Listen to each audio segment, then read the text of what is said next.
Kalau saya di tempat saya sahabat alam biasanya salaman ke kanan dan ke kiri. Suatu hari saya sholat di tempat lain lalu saya ingin bersalaman tapi orang tersebut menolaknya. Apa hukumnya Ustaz? Ya sebenarnya benar.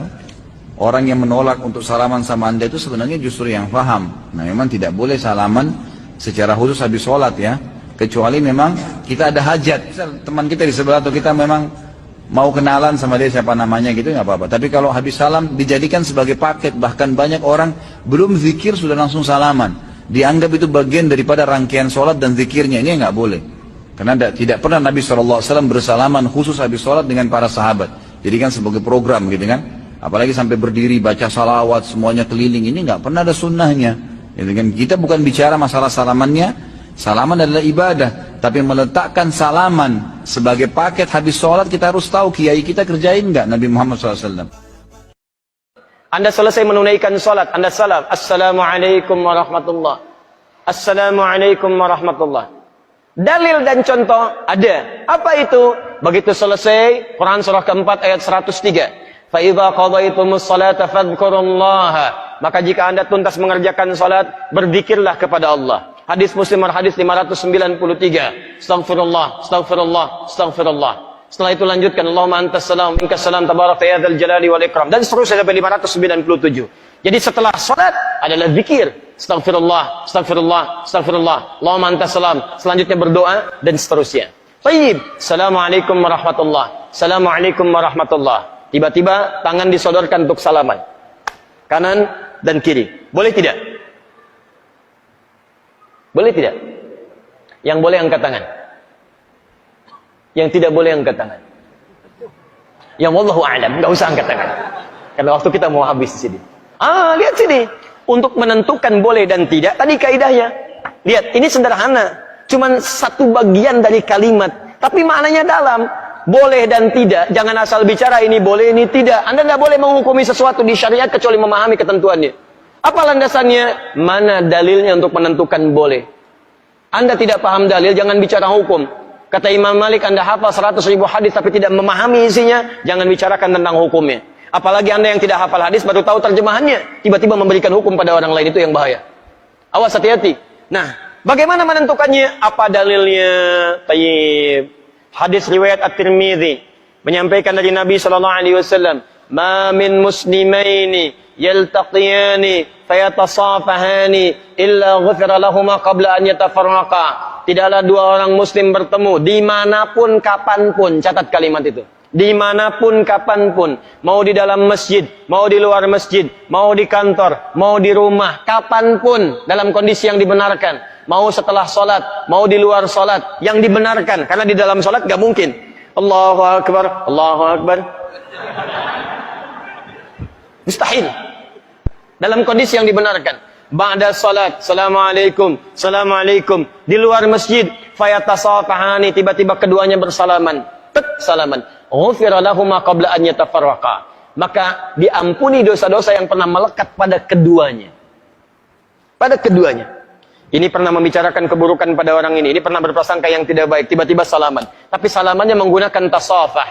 Dari kata safaha, sesuatu yang lapang hatinya. Jadi ketika bersalaman itu ada kelapangan dalam hati. Masya Allah, salaman. Maafkan Pak ya, kalau selama ini ada yang khilaf, saya juga sama. Jadi lapang suasana hati. Itu begitu belum lepas ini, digugurkan dosa-dosa yang pernah melekat di antara keduanya. Ingat kalimatnya itu tajam, bukan salaman biasa. Kalau cuman begini, satu nengok ke barat, satu ke timur, masyriq wal maghrib, nambah dosa. Apa kabar? Baik.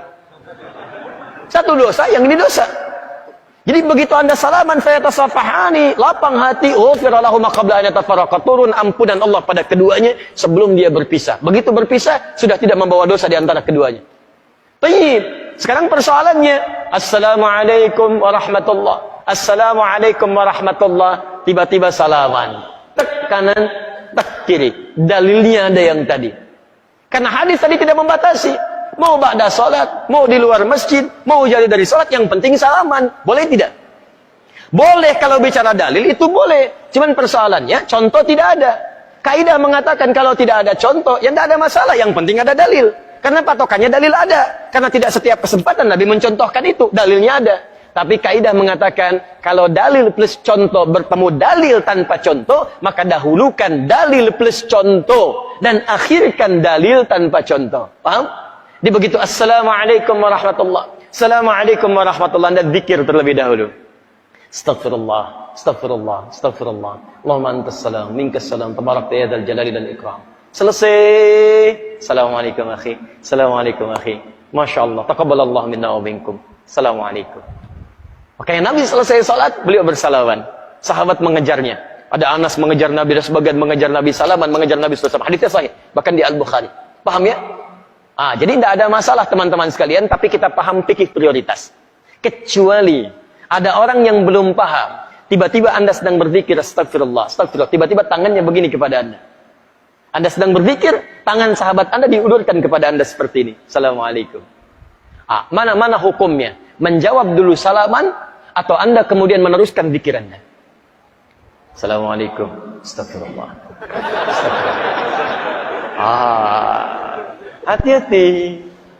Setiap penghormatan pada seseorang, maka kaidahnya menjawab penghormatan itu wajib hukumnya, didahulukan dibandingkan meneruskan sunnah yang dilakukan.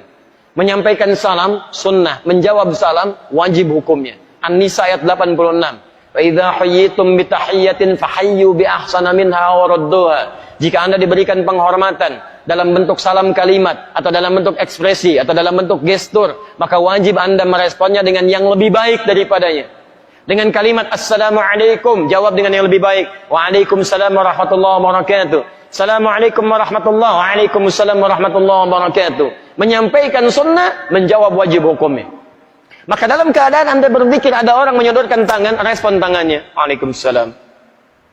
Zikir, astagfirullah, astagfirullah. Merespon, please ada nilai dakwah di dalamnya. Paham ya? Assalamualaikum. Astagfirullah. Cari masalah Anda.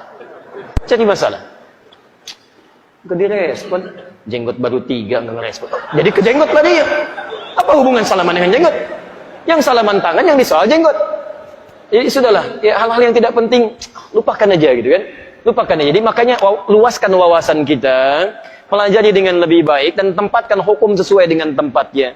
Sehingga setelah belajar, yang biasa salaman pun mengerti. Oh, rupanya zikir didahulukan. Habis zikir saya salaman. Maka dia tungguin habis zikir. Begitu mau salaman pulang. Ya, bisa itu kan. Mungkin besok salamannya. Bismillah. Enaknya. Jelas ya?